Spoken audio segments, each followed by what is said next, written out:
அதுக்கு இம்பார்ட்டன்ட் காரணம் காஷ்மீர் அட்டாக். இது வந்து இந்தியா அண்ட் பாகிஸ்தானுக்குள்ள கன்சர்ன்ஸ் கிரியேட் பண்ணுன்ற மாதிரி சீரியஸாக பார்த்ததுனால இன்வெஸ்டர்ஸ் கிட்ட கொஞ்சம் ஃபியர் இருந்தது. அது ஒரு முக்கியமான காரணம்.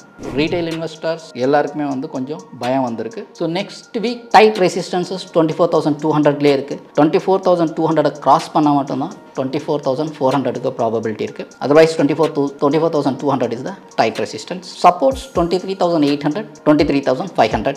பிலோ 23,800க்கு கீழே மார்க்கெட் போகும்போது செல்லிங் ப்ரெஷர் ஜாஸ்தி ஆகிறதுக்கு ஹியூஜ் ப்ராபபிலிட்டிஸ் ஆர் தேர். எந்த ரேஞ்சுக்கு மார்க்கெட் போயிட்டு செல் ஆஃப் ஆகுன்றது பொறுத்திருந்து நெக்ஸ்ட் வீக் பார்க்கணும். ஸோ பேங்க் நிஃப்டியை வந்து நம்ம வந்து க்ளோஸாக வாட்ச் பண்ணோம். இன் எனி கேஸ் எடுத்துகிட்டு ரிவர்ஸ் ஆக ஆரம்பிச்சதுன்னா மறுபடியும் பேங்க் நிஃப்டி தான் வந்து லீட் பண்ணும் மார்க்கெட்டுன்றது வந்து ஆஸ் பர் டேட்டாவில் இருக்குது. இருந்தாலும் காசியஸ் 55,000க்கு மேலே க்ளோஸ் ஆகும் பட்சத்தில் நம்ம சேஞ்ச் பண்ணிக்கலாம் நம்மளோட மைண்டை. அதர்வைஸ் 54,000க்கு கீழே க்ளோஸ் ஆகும் பட்சத்தில் 53,600 கீழே போகிறதுக்கும் ப்ராபபிலிட்டி இருக்குது. அதையும் சார்ட்டில் வந்து நான் வந்து டிஸ்பிளே பண்ணியிருக்கேன். அதை உங்களுக்கு வந்து போஸ்ட் பண்ணி காமிக்கும் போது உங்களுக்கு ஈஸியாக புரியும். ஸோ இது எல்லாமே லைன் சார்ட்ன்றதால நம்ம ஈஸியாக வந்து கட்டுமானத்தின் வலிமை, கட்டிடங்களின் பாதுகாப்பு, ஸ்ரீ துர்கா டிஎம்டி கம்பிகள். வணக்கம், நான் கண்ணன் பேசுகிறேன். லாஸ்ட் வீக் மார்க்கெட்டில் செல் ஆஃப் வந்தது. அதுக்கு இம்பார்ட்டன்ட் காரணம் காஷ்மீர் அட்டாக். இது வந்து இந்தியா அண்ட் பாகிஸ்தானுக்குள்ள கன்சர்ன்ஸ் கிரியேட் பண்ணுன்ற மாதிரி சீரியஸாக பார்த்ததுனால இன்வெஸ்டர்ஸ் கிட்ட கொஞ்சம் ஃபியர் இருந்தது. அது ஒரு முக்கியமான காரணம். இந்த அன்சர்டனிட்டி ஃபஸ்ட்டு ஸ்டார்ட் ஆனது ரஷ்யா அண்ட் உக்ரைன், அதுக்கப்புறம் யூஎஸ் அண்ட் ஈரான் ஸ்டார்ட் ஆச்சு. இப்போது Kashmir attack between India and Pakistan. So ஓவராலாக குளோபலில் வந்து ஜியோ பொலிட்டிக்கல் கன்சர்ன்ஸ் வந்து ஜாஸ்தி ஆகிட்டே தான் இருக்குது. ஸோ மார்க்கெட்டில் டெஃபினட்டாக வந்து இன்வெஸ்டர்ஸ் கொஞ்சம் கன்ஃபியூஷனில் தான் இருக்காங்க. அண்டு மார்க்கெட் ட்ரெண்ட் வந்து கொஞ்சம் மூடு வந்து கொஞ்சம் நெகட்டிவிட்டி இருக்குது அப்படின்றது நமக்கு மார்க்கெட்லேயே ரிஃப்ளெக்ட் ஆச்சு. அதுதான் லாஸ்ட் வீக்கோட இது. நிஃப்டி க்ளோஸ் ஆகிருக்கிறது 24,039.35. பேங்க் நிஃப்டி க்ளோஸ் ஆகிருக்கிறது 54,664.05. நிஃப்டி ஐடி க்ளோஸ் ஆகிருக்கிறது 35,562.25. Nifty reality and Nifty media worst hit sector அப்படின்னு சொல்லலாம் last week. So bank Nifty பொறுத்தளவுக்கு ஒரு 3 days முன்னாடியே டேட்டாவில் வந்து நிறைய வந்து டேட்டாவில் கம்ப்ளீட்டாக செல் ஆஃப் கொடுக்கறதுக்கு உண்டான ப்ரொவிஷன்ஸ் நிறைய இருந்தது. So bank Nifty sell off ஆகுன்றது கொஞ்சம் கணிக்க முடிஞ்சது டேட்டாஸ் ரெகுலராக பார்க்குறவங்களால.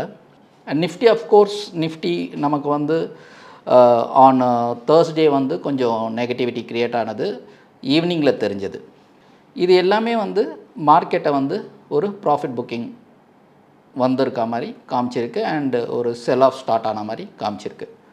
ஸோ காஷ்மீர் அட்டாக் வந்து மார்க்கெட்டில் எப்படி ரிஃப்ளெக்ட் ஆகும் அப்படின்றது டெஃபினட்டாக வந்து இது வந்து சிவிலியன்ஸ் அட்டாக்ன்றதால ஆல் ஓவர் வேர்ல்டு வந்து இதை வந்து க்ரூஷியலாக பார்த்துட்ருக்கு. ஸோ இதனால் domestic investors, retail investor, FII, FBI எல்லாரோட இன்வெஸ்ட்மெண்ட் மூடும் வந்து சேஞ்ச் ஆகிருக்கு. ஸோ இது ஒரு அன்சர்டினிட்டி வந்து ஜாஸ்தி க்ரியேட் பண்ணியிருக்கிறதால ப்ராஃபிட் புக்கிங் வந்திருக்கலாம். அண்ட் ரியல் செல் ஆஃபும் வந்து சான்சஸ் ஆர் மோர். இந்த அன்சர்டினிட்டி வரும் வாரங்களையும் கண்டினியூ ஆகிறதுக்கு ப்ராபபிலிட்டிஸ் ஆர் மோர். ஆல்ரெடி நம்ம ஒரு கரெக்ஷனை ஃபேஸ் பண்ணியிருக்கோம் 21,743.65 வரைக்கும். 7th April 2025 அந்த லோ வந்தது. அதுக்கப்புறம் வந்து ஒரு மேசிவ் அப்சைட் ரேலி வந்து நம்மளுக்கு கிடச்சிது. That is 24,359.30. அது வந்து 23rd Aprilக்குள்ளவே. ஸோ ஒரு 15 daysக்குள்ளே ஒரு மேசிவ் ரேலி வந்து இந்தியன் ஸ்டாக் மார்க்கெட்டில் வந்தது. அது due to US tariff pass பண்ணது வந்து ஒரு முக்கியமான காரணம். அண்டு இந்த யுஎஸ் டேரிஃப் வந்து பாஸ் பண்ணது வந்து நம்மளோட டொமெஸ்டிக் இன்வெஸ்டருக்கும் FPI, foreign portfolio investor, foreign investors எல்லாருக்குமே வந்து ஒரு நல்ல ஒரு சியர் அப் கொடுத்துட்டு மார்க்கெட்டில் வந்து ஸ்லைட்டாக வந்து திரும்பவும் ஃபர்தர் பொசிஷன்ஸை வந்து ஆட் பண்ண ஆரம்பித்தாங்க. அது 15 daysக்குள்ளேயே ஒரு மேசிவ் ரேலி போகிறதுக்கு காரணமாக இருந்தது. அட் த சேம் டைம் சைனீஸுக்கு வந்து நிறைய வந்து டேரிஃபை பண்ணதால் அந்த மார்க்கெட் கொஞ்சம் ஸ்ட்ரகிள் ஆகும்போது இந்தியன் மார்க்கெட் வந்து ரொம்ப ரொம்ப பாசிட்டிவாக இருந்ததுன்னு அப்படின்னு நம்ம வச்சுக்கலாம். இது என்னோட இன்டர்னல் ஐடியா. ஸோ இந்த அட்டாக் பொறுத்தளவுக்கு நார்மல் ரீட்டைல் இன்வெஸ்டர்ஸ் எல்லாருக்குமே வந்து கொஞ்சம் பயம் வந்திருக்கு. அதனால் அடுத்த வாரம் வந்து டெஃபினட்டாக வந்து மார்க்கெட்டில் கொஞ்சம் நெகட்டிவிட்டி இருக்கிறதுக்கு there is a huge probability அப்படினே வெச்சுக்கலாம். So next week Nifty idea எப்படி இருக்கும்ன்றது closed at 24,039.35. Resistances, tight resistances 24,200 லே இருக்கு. 24,200 cross பண்ணா மட்டும் தான் 24,400 க்கு probability இருக்கு. Otherwise 24,200 is the tight resistance. Supports 23,800, 23,500. Below 23,800 க்கு கீழ மார்க்கெட் போகும்போது selling pressure ஜாஸ்தி ஆகிறதுக்கு huge probabilities are there. So it will again create a sell up to 23,500 levels வரைக்கும் கூட probabilities are more. So in the first resistance 24,200 and 24,400 இந்த ரேஞ்சில் எந்த ரேஞ்சுக்கு மார்க்கெட் போயிட்டு செல் ஆஃப் ஆகுன்றது பொறுத்திருந்து நெக்ஸ்ட் வீக் பார்க்கணும். எனிவே மார்க்கெட் நெக்ஸ்ட் வீக் என்னோட இண்டிவிஜுவல் ஐடியா பேரிஸாக இருக்கிறதுக்கு probabilities are more. I am not a SEBI registered analyst. So இது ரெக்கமெண்டேஷன் கிடையாது, இது என்னோட own idea as per data analysis பண்ணி நான் உங்களுக்கு ஷேர் பண்ணுறேன். ஸோ இதை யாரும் வந்து ரெக்கமெண்டேஷனாக எடுத்துக்க வேண்டாம். ஸோ இதுக்கு அடுத்து இந்த நிஃப்டியில் எங்கே சப்போர்ட் இருக்குது எங்கே ரெசிஸ்டன்ஸ் இருக்குது அப்படின்றத சார்ட்டில் நான் வந்து கொடுத்துருக்கேன், சார்ட் ஃபார்மேட்லேயும் கொடுத்துருக்கேன். அது வந்து உங்களுக்கு வந்து டிஸ்பிளேயில் காமிக்கும் போது நான் எதை பற்றி டிஸ்கஸ் பண்ணியிருக்கேன், எந்தெந்த இடத்துல சப்போர்ட்ன்றது சார்ட்டில் பார்க்கும்போது உங்களுக்கு வந்து ரீகன்ஃபர்மேஷன் கிடைக்கிறதுக்கு ப்ராபபிலிட்டிஸ் ஆர் மோர். அதனால் சார்ட்டை அட்டாச் பண்ணியிருக்கேன், அதையும் நீங்கள் பார்த்துக்கலாம். பேங்க் நிஃப்டி பொறுத்தளவு next week idea closed at 54,334.05. Bank Nifty பொறுத்தளவுக்கு டியூஸ்டே ஈவினிங் வெட்னஸ்டே மார்க்கெட் வந்து பேங்க் நிஃப்டி டைட் ரெசிஸ்டன்ஸ் ஆகுன்றது டேட்டாவில் வந்து ஆல்ரெடி இண்டிகேட் ஆச்சு. ஸோ இப்போது கரண்ட்டாக ஃப்ரைடே டேட்டாவை பொறுத்தளவு ரெசிஸ்டன்ஸஸ் ஆர் 55,000, 55,350. 55,000 வந்து ஹையஸ்ட் டைட் ரெசிஸ்டன்ஸ். அதை தாண்டினா மட்டும்தான் 55,350க்கு probabilities are more. Supports are at 54,000 and 53,600. Worst support is 52,500. கீழே 52,500 வரைக்கும் சப்போர்ட் இருக்கு. ஸோ பேங்க் நிஃப்டி பிலோ 54,000க்கு கீழே மார்க்கெட் க்ளோஸ் ஆகும் பட்சத்தில் ஃபர்தர் செல் ஆஃப் வர்றதுக்கு நிறைய ப்ராபபிலிட்டி இருக்குது. ஓவராலாக பார்க்கும்போது இண்டைசஸோட ஐடியா வந்து Nifty and bank Nifty compare பண்ணோம்னா பேங்க் நிஃப்டி வந்து புல்லிஸாக தான் இருந்திருக்கு இது வரைக்குமே. இந்த அன்சர்டனிட்டி காஷ்மீர் அட்டாக், இந்த பர்டிகுலர்லி காஷ்மீர் அட்டாக் அப்புறம் தான் வந்து பேங்க் நிஃப்டி வந்து ஃபர்தர் ஃபால் வந்து பெருசாக இருந்திருக்கு. ஸோ பேங்க் நிஃப்டியை வந்து நம்ம வந்து க்ளோஸாக வாட்ச் பண்ணோம். In any case in any support எடுத்துகிட்டு ரிவர்ஸ் ஆக ஆரம்பிச்சதுன்னா மறுபடியும் பேங்க் நிஃப்டி தான் வந்து லீட் பண்ணும் மார்க்கெட்டுன்றது வந்து ஆஸ் பர் டேட்டாவில் இருக்குது. இருந்தாலும் காஷியஸ் 55,000க்கு மேலே க்ளோஸ் ஆகும் பட்சத்தில் நம்ம சேஞ்ச் பண்ணிக்கலாம் நம்மளோட மைண்டை. அதர்வைஸ் 54,000க்கு கீழே க்ளோஸ் ஆகும் பட்சத்தில் 53,600 கீழே போகிறதுக்கும் ப்ராபபிலிட்டி இருக்குது. அதையும் சார்ட்டில் வந்து நான் வந்து டிஸ்பிளே பண்ணியிருக்கேன், அதை உங்களுக்கு வந்து போஸ்ட் பண்ணி காமிக்கும் போது உங்களுக்கு ஈஸியாக புரியும். ஸோ இது எல்லாமே லைன் சார்ட்ன்றதால நம்ம ஈஸியாக வந்து புரிஞ்சிக்க முடியும் என்னென்ன நடந்திருக்குன்றத. இந்த வாரம் ஒரு இன்வெஸ்ட்மெண்ட் ஐடியா, இதுவுமே வந்து ரெக்கமெண்டேஷன் கிடையாது, இது ஜஸ்ட் என்னோட இண்டிவிஜுவல் அனாலிசிஸ். இது வந்து இந்த நீங்கள் தீவிரமாக நீங்கள் வந்து சார்ட்டை வந்து நல்லா பார்த்துட்டு அதுக்கப்புறம் உங்களோட ஃபினான்ஷியல் அட்வைசர்ஸ் கிட்டெல்லாம் கேட்டுட்டு நீங்கள் வந்து பொசிஷன் எடுத்துக்கிறத திங்க் பண்ணலாம். Hero motor corporation it's a long term idea. Already auto sector பொறுத்தளவுக்கு பஜாஜ் ஆட்டோ, ஐஷர் மோட்டார் எல்லாமே அண்ட் M&M எல்லாமே வந்து நல்ல அப் ட்ரெண்ட் ரேலி வந்து போயாச்சு. இதில் மிச்சம் இருக்கிறது ஹீரோ மோட்டார் கார்ப் வந்து நல்ல ப்ரைஸிங்கில் பாட்டமில் இருக்குது. அதனால் இன்வெஸ்ட்மெண்ட் ஐடியாவை இதை டெஃபினட்டாக வச்சுக்கலாம். ஹீரோ மோட்டார் கார்பரேஷன் பொறுத்தளவு face value ₹2, current price 3895, high போயிருக்கிறது 6246, லோ போயிருக்கிறது 3323, current market 3895, industry PE 50.02, stock PE only 18.8. So stock PE வந்து ரொம்ப ஃபேவராக இருக்குது அண்ட் ப்ரைஸும் வந்து ரீசனபுளாக இருக்குன்றதால இதை அக்குமுலேட் பண்ணணும், ஒரே இடத்துல வாங்கக்கூடாது. அக்குமுலேட் பண்ணிகிட்டே இருக்கும்போது லாங் டேர்முக்கு வந்து பெரிய ப்ராஃபிட் கொடுக்கறதுக்கு probabilities are more. Capital only 40 crore, reserves 18,971 crore, net profit margin 11% to 14%, net profit 3,742 crore on March 2024. இப்போ trading 12 months profit வந்து 4,151 crore. ஸோ கன்சிஸ்டன்ட்லி இன்க்ரீஸிங்ன்றதால டெஃபினட்டாக வந்து ஹீரோ மோட்டார் கார்ப் வந்து ஃபார் லாங் டேர்ம் வந்து நம்ம வந்து அக்குமுலேட் பண்ணுறதுக்கு பிளான் பண்ணலாம். ஹீரோ மோட்டார் கார்ப்பும் சார்ட்டில் டிஸ்பிளே பண்ணியிருக்கேன், அதையும் நீங்கள் பார்க்கும்போது உங்களுக்கு ஈஸியாக புரியும் எந்தெந்த இடத்துல வந்து டார்கெட்ஸ்க்கு ப்ராபபிலிட்டி இருக்குன்றதும். அடுத்து momentum stocks to watch: Tech Mahindra, Jindal steel, Jubilant Ingrevia, Go digital. இந்த 4 ஸ்டாக்கையும் வந்து மொமெண்டம் ஸ்டாக்காக நம்ம கன்சிடர் பண்ணலாம். இது எல்லாமே வந்து டெக்னிக்கலி ஸ்ட்ராங் பிரேக் அவுட்ஸ் இந்த மாதிரி போகிற ஸ்டாக்ஸை பற்றி தான் நம்ம வந்து எடுத்திருக்கோம். ஸோ இதில் மெயினாக பார்க்க வேண்டியது Friday high is the most important factor. அந்த ஹைக்கு மேலே போகும்போது மட்டும் ட்ரேட் பண்ணுறது ஆல்வேஸ் பெட்டர். ஏன்னா நெக்ஸ்ட் வீக் மார்க்கெட் எப்படி இருக்கும்னு தெரியாது. ஸோ ஃப்ரைடேக்கு ஹைக்கு மேலே வந்து நம்ம ட்ரேட் எடுக்கிறது வந்து பெட்டர்னு தான் எனக்கு தோணுது. ஸோ இந்த 4 கவுண்டரையும் நம்ம வச்சுக்கலாம். செகண்ட் திங் என்னென்னா, நம்ம வந்து இந்த இண்டெக்ஸ் நிஃப்டி, பேங்க் நிஃப்டி இதெல்லாம் வந்து மார்க்கெட்டில் வந்து பையிங் ஆக போதா செல்லிங் ஆக போதா அப்படின்றது வந்து டேட்டா அனாலிசிஸை வச்சு நம்ம வந்து டிசைட் பண்ண முடியும். ஸோ அந்த டேட்டா அனாலிசிஸ் நம்ம டிசைட் பண்ணும்போது நம்மளுக்கு வந்து மோர் கான்ஃபிடென்ட், ஏன்னா ஓரளவுக்கு வந்து பெட்டர் கான்ஃபிடென்ட் கொடுக்கும்.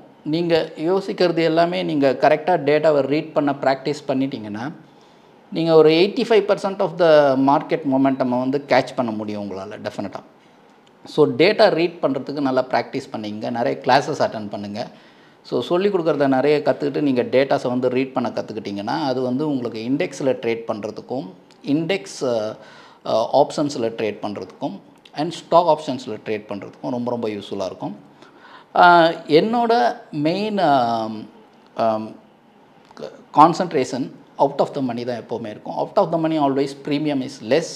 நம்ம வந்து ஒரு ஸ்விங்கில் வந்து நம்ம ஒரு 50% ஆஃப் த நம்மளோட ப்ரீமியம் பிரின்சிபலை வந்து ஈஸியாக வந்து கேட்ச் பண்ண முடியும் வித் டைட் ஸ்டாப் லாஸை வச்சு. ஸோ இதெல்லாம் நிறைய நீங்கள் கற்றுக்கும் போது உங்களுக்கு வந்து ப்ராஃபிட்டபிலிட்டி இன்க்ரீஸ் ஆகும். அட் த சேம் டைம் நம்ம வந்து எப்போவுமே வந்து ட்ரேடிங்கில் வந்து believe your self and believe your system அப்படின்றது ரொம்ப ரொம்ப இம்பார்ட்டண்ட். என்னென்னா, யாரோ ஒருத்தர் கொடுக்குறாருன்னு பண்ணுறதுக்கு பதிலாக நம்ம நல்லா தெரிஞ்சுட்டு பண்ணும்போது உங்கள் சிஸ்டமை நீங்களே பிலீவ் பண்ணுற மாதிரி. ஸோ உங்களுக்கு கரெக்டாக தெரியும் இதுதான் ஸ்டாப் லாஸ்ன்ற மாதிரி. ஸ்டாப் லாஸ் போகாமல் மார்க்கெட்டில் யாருமே ஏர்ன் பண்ண முடியாது.